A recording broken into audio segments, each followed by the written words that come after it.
3. Assalamualaikum warahmatullahi wabarakatuh.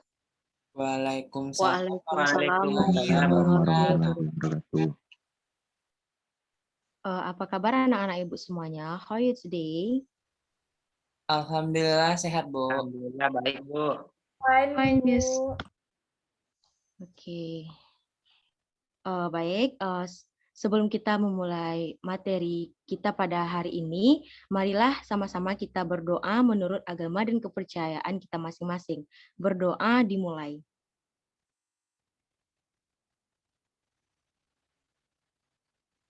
Berdoa selesai. Baik, sebelum Ibu masuk kepada materi kita pada minggu ini, Ibu akan mengambil absen Ananda terlebih dahulu. Abdul Rauf, Hadir, Bu. baik. Atikah, Hadir, Bu. Indro, Hadir, Bu. Seja Pratama, Hadir, Bu. baik Seja ada. Kemudian Zahra Nisrina Afifah, Hadir, Bu. Dea Depia,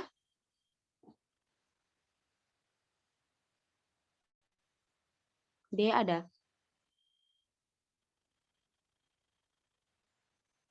Sepertinya dia ada terkendala jaringan, Bu. Oke, baik. Dita Putri Aulia, Hadir, Bu. Herman Nur Cahyo, Katanya mic-nya bermasalah, Bu. oh oke. Riko Saputra, Hadir, Bu. Laila Hairani, Hadir, Bu. Nurkholiza Fitri,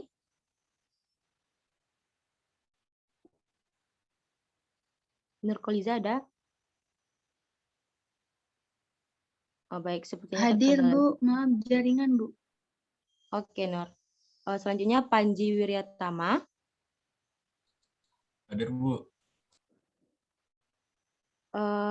Anissa Aulia Rahmi,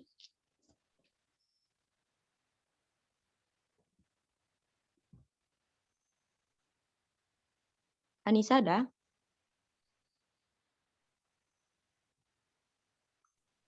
Sepertinya Nisa juga gangguan sinyal, Bu. Oh baik. Nah itu untuk absen kita, apakah ada Ananda yang belum Ibu sebutkan namanya? Ada, Bu. Siapa tuh? Nadila Adisti. Oh baik, Nadila Adisti berarti hadir ya. Hadir. Nah sebelumnya pada minggu kemarin kita telah membahas mengenai materi mengenali dan menggali potensi diri. Nah untuk minggu ini Ibu akan membahas materi mengenai mencegah depresi pada remaja. Nah sebelum memasuki materinya, Ibu akan menampilkan video pembelajaran mengenai apa itu depresi tersebut. Nah, silakan disaksikan Ananda Ibu semuanya.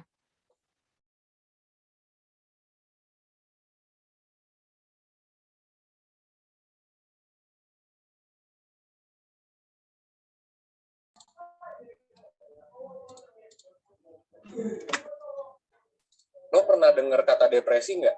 Kayaknya hampir semua orang pasti pernah dengar dong kata depresi. Entah itu dari buku, film, atau mungkin juga dari sosmed. Tapi pertanyaannya sebenarnya apa sih yang dialamin sama orang-orang yang mengalami depresi? Apa orang depresi itu moodnya selalu sedih? Atau mereka itu adalah orang yang sering sendiri? Nah, sebenarnya depresi itu termasuk salah satu gangguan mood atau disebut juga sebagai mood disorder.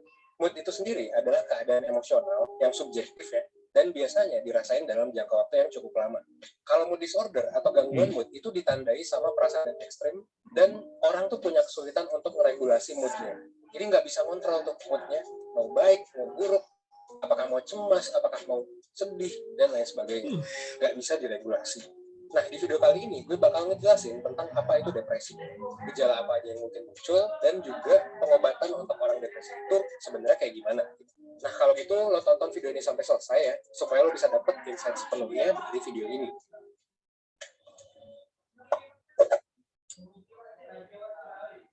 Sebenarnya lo bisa mulai ngebayangin depresi itu kayak ramalan cuaca untuk mood lo selama beberapa hari ke depan. Diprediksi nih, kalau misalnya 100% hari Senin bakal hujan gede, Selasa juga, Rabu juga bakal badai. Nah, sebenarnya diprediksi 2 minggu ke depan itu cuman bakal ada badai doang. Kira-kira itulah yang dirasain sama orang yang mengalami depresi setiap harinya. Hari-hari kebanyakan hujan atau enggak badai, intinya negatif lah. Dan depresi itu sebenarnya bukan ngerasa aja ya. Nah, ini kita coba lurusin ya. Depresi itu kehilangan motivasi dan ngerasa sedih yang terus-menerus gitu, atau konstan.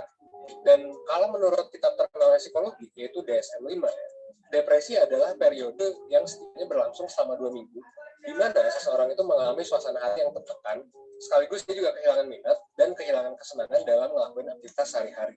Depresi juga memunculkan beberapa gejala tertentu, kayak masalah tidur, masalah makan, atau sulit fokus sama hal yang lagi dilakuin. Gejala orang depresi nggak cuma ngerasain depressed mood aja selama berhari-hari, tapi juga bisa jadi berat badan yang naik, atau turun drastis, keluar tidur, atau malah tidur secara berlebihan gitu, kehilangan minat dan kesenangan untuk menjalani aktivitas sehari-hari, dan ngerasa bersalah, ngerasa nggak berguna, atau ngerasa lelah hampir setiap hari. Nah, tadi kan gue udah jelasin ya tentang definisi sama gejalanya. Kira-kira berapa banyak sih orang yang mengalami depresi, entah itu di dunia atau di Indonesia? Well, menurut WHO di tahun 2017, sebenarnya sebanyak 322 juta orang di seluruh dunia itu mengalami depresi. Sedangkan di Indonesia, menurut Ketua PDSKJI di Indonesia, itu terdapat sekitar 15,6 juta orang yang mengalami depresi. Dari data penderita depresi di dunia atau di Indonesia, bisa kita lihat ya, kalau misalnya depresi itu adalah masalah yang serius dan harus ditangani. Nah, kira-kira gimana nih emang cara penanganan orang dengan depresi? Well, salah satunya adalah konseling dengan psikolog, yang nanti bakal melakukan terapi dan intervensi kepada orang dengan depresi supaya mereka bisa sedikit demi sedikit bangkit dari depresi. Kebetulan banget, saya juga punya layanan konseling. Di konseling nanti lo bakalan, tadi ya, gue bilang bakal dapat banyak intervensi. Beberapa diantaranya adalah lo bakal dapat interpretasi psikologi untuk mengetahui sebenarnya kondisi diri lo kayak gimana. Lo bakal dapat asesmen sebelum konseling, asesmen pra-konseling gitu. Terus lo juga bakalan dapat worksheet supaya nanti habis sesi konsultasinya lo bisa tetap nge-track progress lo, dan lo juga bakalan dapat terapi yang akan membantu lo untuk menyelesaikan masalah lo. Dan terapinya, worksheetnya juga beragam ya, tergantung masalah lo apa. Kebetulan banget juga sekarang lagi ada diskon nih di 1% untuk program konseling ini. Lo bisa langsung daftar ya ke link yang udah gue taruh di deskripsi atau ke 1%.net.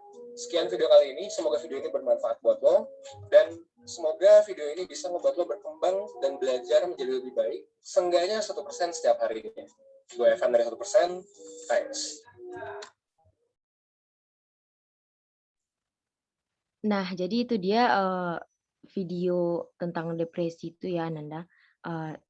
Dapat kita ketahui bahwa depresi itu merupakan gangguan suasana hati atau mood. Itu disebut juga mood disorder, yang ditandai dengan perasaan sedih yang mendalam dan rasa tidak peduli. Semua orang pasti pernah merasa sedih atau murung. Seseorang dinyatakan mengalami depresi jika sudah 2 minggu merasa sedih, putus harapan, atau tidak berharga. Nah, jadi Ananda semua pasti pernah merasakan depresi tersebut, betul? Betul, Bu. Nah, Betul, Bu. Apalagi untuk Ananda Ibu yang cewek ini pasti sering merasa moodnya tidak baik, lagi bad mood gitu ya. Nah, baik, untuk selanjutnya Ibu akan membagi Ananda semua ke dalam 3 kelompok yang terdiri dari 4 atau 5 orang. Yang pertama, kelompok yang pertama itu akan membahas tentang ciri-ciri remaja yang depresi.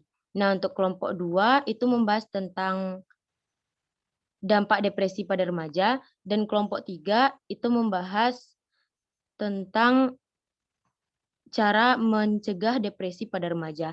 Jadi di sini anggota kelompok yang pertama yaitu Abdul Rauf, Atikah, Indro, Seja, dan Dita. Nah, kelompok yang kedua ada Zahra, ada Dea Devia, Herman, Riko Saputra. Dan kelompok ketiga yaitu Laila, Nurkolizah, Panji Wiryatama, Anissa Aulia Rahmi, dan Nadila Adisti.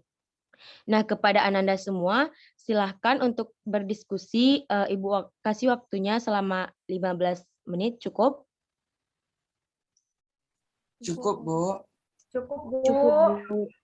Baik, silakan kepada Ananda semua untuk melakukan diskusi di masing-masing kelompoknya.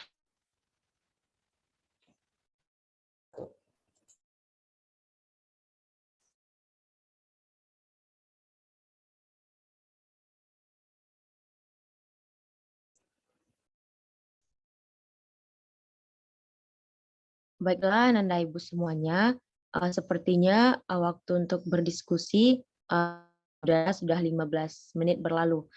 Nah, selanjutnya silakan kepada Ananda semua untuk menampilkan atau menjelaskan hasil diskusi dari kelompoknya masing-masing yang telah Ibu berikan materi tadi ya.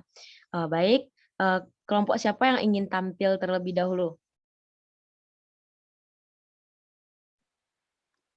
Kelompok 1, Bu. Kelompok 2, Bu. Baik, sepertinya kelompok 1 ya. Baik, untuk ciri-ciri remaja yang depresi tersebut, silakan kelompok 1 untuk menjelaskan. Siapa perwakilan kelompok 1? Indro, Bu. Ya, silakan kepada Indro. Baiklah, terima kasih Ibu telah memberikan kesempatan untuk kelompok kami mempresentasikan hasil diskusi. Saya Indro Saputra, perwakilan dari kelompok 1 akan menjelaskan hasil diskusi kelompok kami, yaitu tentang ciri-ciri remaja yang depresi. Ciri-ciri remaja yang depresi, ketika remaja depresi akan menunjukkan ciri-cirinya, yakni yang pertama itu seperti kehilangan motivasi dan semangat dalam beraktivitas seperti biasa, bahkan terhadap apa yang disukai. Bisa juga disebut hilangnya mood dan motivasi diri. Nah, kemudian selanjutnya yaitu suka menyendiri, mengurung diri di kamar dalam waktu yang lama untuk menenangkan pikiran dan perasaan. Kemudian ciri-ciri berikutnya kehilangan nafsu makan. Orang yang depresi cenderung melampiaskan kegundahan hatinya atau pikirannya terhadap nafsu makan. Sepertinya hilangnya nafsu makan. Kemudian susah tidur. Orang yang depresi cenderung berpikir terlalu berlarut, kemudian berdampak kepada durasi tidur. Kemudian ciri-ciri berikutnya yaitu sulit konsentrasi. Orang remaja yang depresi akan sulit untuk berkonsentrasi karena depresi identik dengan stres, hilangnya konsentrasi pikiran dan perasaan. Nah, kemudian ciri berikutnya penurunan daya ingat. Akibat hilangnya konsentrasi dan stres akan terganggu kepada daya ingat dan daya pikir. Ciri-ciri berikutnya yaitu apatis, kemudian merasa sedih, cemas, putus asa, kemudian cenderung melakukan hal-hal yang negatif. Orang depresi cenderung kehilangan kontrol diri, sehingga apa yang diperbuat lebih mengutamakan nafsu belaka. Kemudian muncul keinginan bunuh diri. Nah, ciri-ciri yang terakhir ini tak jarang kita lihat, bahkan di sekeliling kita banyak remaja-remaja yang seumuran kita ketika mengalami stres atau depresi diri atau hilangnya kontrol diri, cenderung melakukan hal negatif seperti bunuh diri. Sehingga singkatnya dia pikir tidak tahu apa lagi yang dia lakukan, dia akan mengakhiri hidupnya. Kira-kira itulah yang hasil diskusi kelompok 1, kelompok kami yang telah kami diskusikan. Saya akhiri, Assalamualaikum warahmatullahi wabarakatuh. Waalaikumsalam warahmatullahi wabarakatuh. Sangat bagus sekali Indro. Terima kasih Indro sebagai perwakilan kelompok 1. Jadi untuk materi selanjutnya yang akan dijelaskan oleh kelompok 2 mengenai materi dampak depresi pada remaja. Perwakilan kelompok 2, siapa yang akan menyampaikan hasil diskusinya? Zahra, Bu. Ya, baik, kepada Ananda Zahra, Ibu persilahkan. Baik, terima kasih, Bu. Baiklah, saya Zahra Nisrina Afifah. Perwakilan dari kelompok 2 akan menyampaikan hasil dari diskusi kami tentang dampak depresi pada remaja. Tentu saja depresi ini menimbulkan dampak yang buruk bagi remaja. Dilihat dari sisi tubuh dan perasaan. Nah, efek depresi pada tubuh remaja yaitu merasa lelah, mengalami kesulitan tidur, sakit kepala, makan yang berlebih, nyeri dan sakit pada bagian leher dan bahu, dan sakit perut. Sedangkan efek depresi pada perasaan remaja yaitu yang pertama, perasaan sedih, cemas, dan khawatir. Yang kedua, menjadi mudah marah. Yang ketiga, mudah kehilangan kesabaran. Nah, yang terakhir itu sulit konsentrasi saat pelajaran sekolah. Sekian, Bu, penjelasan singkat dari kelompok 2. Terima kasih, kami kembalikan kepada Ibu. Baik, terima kasih Ananda Zahra telah menyampaikan hasil diskusi kelompoknya. Sangat bagus sekali ya. Baik, untuk selanjutnya yaitu penyampaian diskusi dari kelompok 3 mengenai materi cara mencegah depresi pada remaja. Nah, Ananda dari kelompok 3, siapa sebagai perwakilan yang akan menyampaikan diskusi? Menyampaikan hasil diskusinya? Saya, Bu. Tumbang. Baik, kepada Ananda Anissa Aulia Rahmi, Ibu persilahkan. Terima kasih kepada Ibu. Saya dari perwakilan kelompok 3 yaitu akan menjelaskan hasil diskusi kami yaitu mengenai cara mencegah depresi pada remaja. Cara mencegah depresi pada remaja yaitu diantaranya jaga hubungan pertemanan yang positif, tetap aktif dalam kegiatan sekolah, olahraga, dan pekerjaan bersifat berpikir positif. Selain itu, ada juga cara untuk mencegah depresi pada remaja, yaitu perlunya peran dari orang tua. Nah, peran dalam orang tua dalam membantu mengatasi depresi remaja, yaitu pertama, 1, pelajari tentang depresi. Orang tua dapat membantu mengatasi depresi pada anak yang berusia remaja. Apabila mengetahui tentang depresi itu, terlebih dahulu pelajari tentang apa itu depresi, tanda atau gejala, pengobatan, perawatan, atau diperlukan anak yang mengalami depresi. Kedua itu tanda peringatan depresi setelah tahu tentang seluk-beluk depresi. Nah, ini tentang gejala depresi pada seorang anak.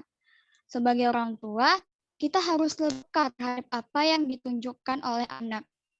Beberapa perasaan dan perilakunya. Apabila tanda depresi dapat diketahui lebih awal, maka akan mengurangi risiko depresi yang lebih buruk. Yang ketiga yaitu komunikasi dengan anak.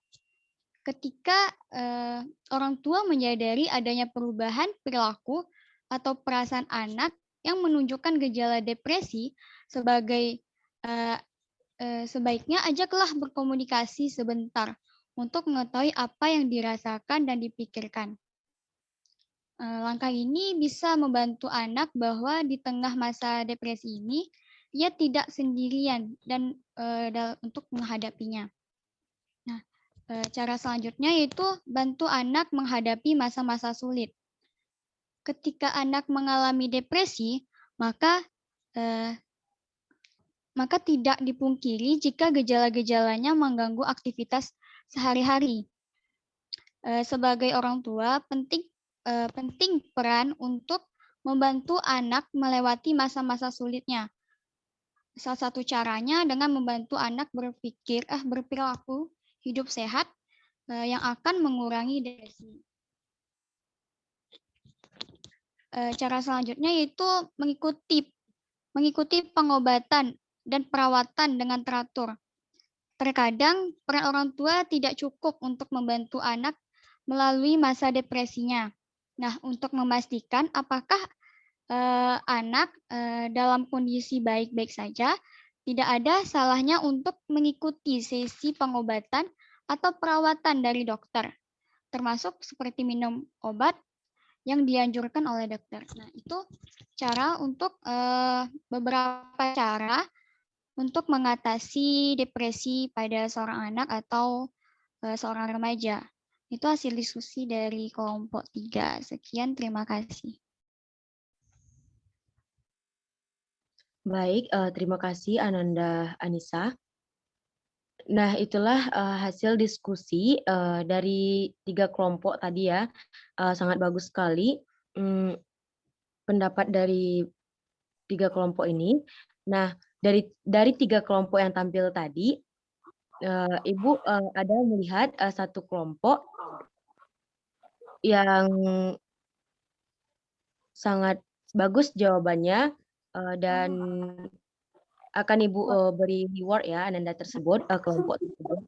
Jadi kelompok tersebut yaitu kelompok 3, penyampaian dari Ananda Anissa tadi ya, sudah sangat jelas sekali bagaimana cara mencegah dan cara mengatasi depresi pada remaja. Begitu juga dengan peran orang tua dalam mengatasi depresi tersebut. Nah, Ibu rasa materi kita pada minggu ini cukup sampai di sini. Selanjutnya kita akan bertemu pada pertemuan di minggu depan. Ibu sebagai guru BK minta maaf atas segala kesalahan dan terima kasih atas partisipasi aktif dari Ananda semua. Ibu akhiri dengan Assalamualaikum warahmatullahi wabarakatuh. Waalaikumsalam Waalaikumsalam warahmatullahi warahmatullahi wabarakatuh. wabarakatuh. Terima kasih, Bu.